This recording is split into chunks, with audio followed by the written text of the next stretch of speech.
Welcome to the first part of the series of programs devoted to Polish-Korean relations. The aim of the program is to discuss Polish-Korean relations in the context of business, culture and technology. Along conversations devoted to the biggest players, I want to bring out people who with their own work are literally bridging Poland and Korea. And it is with my great pleasure that I host today Mr. Kruszynski, industrial, furniture, interior and architectural designer who designed the office of the Polish-Korean consulting firm. It's great to have you here. Pawel, in your last interview for Living Room magazine, you pointed out the meaning of the visual aspect of the design process. Is the visual aspect the sole reason why the space you created for us makes our work here more efficient? Well, actually, visual aspect is just one of four building blocks of design process, and the remaining three are design of function, ergonomics and technology. And in the case of this office, we started with function, which actually we divided the whole space in three functionally different smaller spaces. First one is the working space, and the second one is here the conference room, and the third one is kitchen, which a different function is obvious. And what I did here in the context of these four blocks is, first of all, I decided which parts should have which functions. Then I need to take care of ergonomy, and when that is done, I needed to take care of visual aspect. What we did here is all the space here is monochromatical because it improves the comfort of work, and it shouldn't distract people who are working. The red fronts of the kitchen cabinets stimulates our visually us. So while we are having the break, when we are resting, we are getting stimulated, and when we get back to work, to this monochromatical space, we are not dully, we are not sleepy, so we can work more efficiently. And the color corresponds with our logo. Of course. I have to agree that many of the internal meetings often end up in the kitchen, and quite a few great ideas were born in the kitchen. We are somehow naturally drawn to that area of the office, and that's we have a function right there. For that, I thank you very much. Pawel, I have a question on style and usability. How do you combine them both? Well, actually, it's quite a long process. We begin with designing the function of the object space, whatever we are designing. We continue it with ergonomy, so make it more comfortable for a user, and then we need to close up everything together with the visual aesthetics. Before the interview, you mentioned about ergonomy, and you explained me what ergonomy is about, but I did not know exactly what was that before that conversation. So for those of us who don't understand that, could you give us 101 to ergonomy?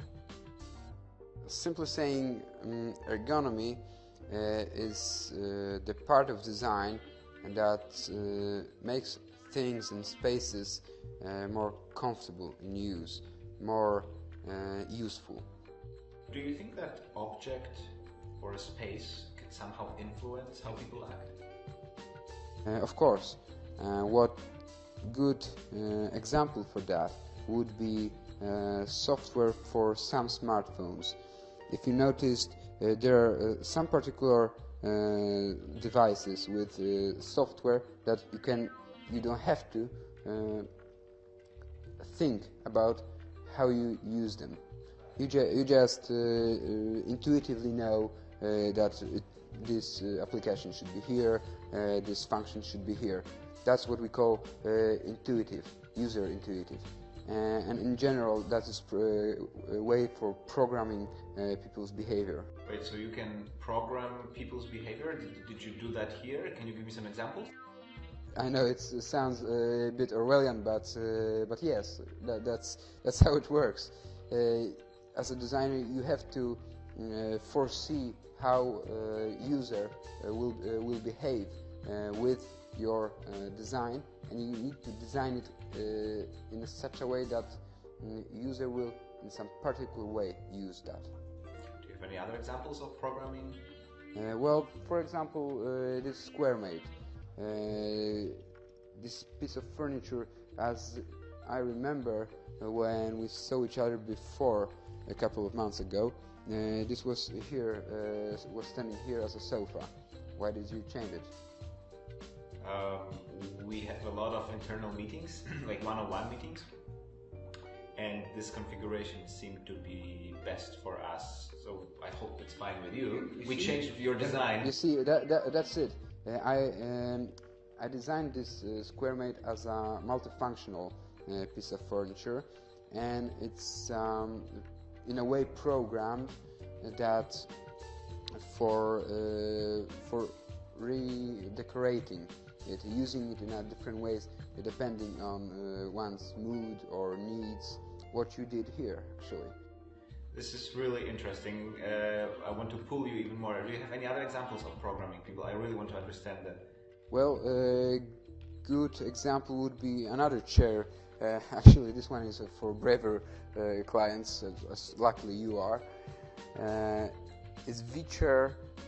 It's the chair that makes people think and get a bit afraid before they use it, because it looks unstable. It is stable, but it looks as if it's going to fall or break.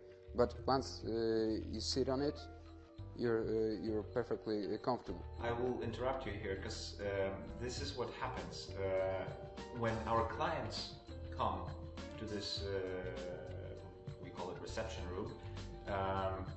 The conversation always starts with one of your pieces of furniture. It's usually the V-chair and also the cubes.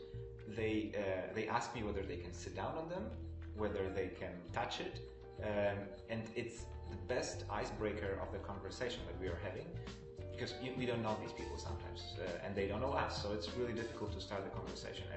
And the conversation moves really nicely and starts with your furniture and then slightly moves to business conversation. So that's a great icebreaker, and for that, thank you. That's quite a compliment. Not only because you did say it very nicely for me, but you, as you observed, people just interact with design, and you know there could be a design which is visually attractive. One may like or dislike the style, but it's actually there is no interaction. When there is interaction, people begin to think about design, about things, how they are made. That makes design really interesting, and it's also interesting for a user because it's interactive. Pawel, thank you so much for your time. Thank you for the space. Thank you for your design, and thank you for the possibility of working here. It's a great place that creates a lot of creativity, and I just love it. Thank you for that. Thank you. My guest was Pawel Kruszynski, industrial, furniture, interior and architectural designer. Thank you.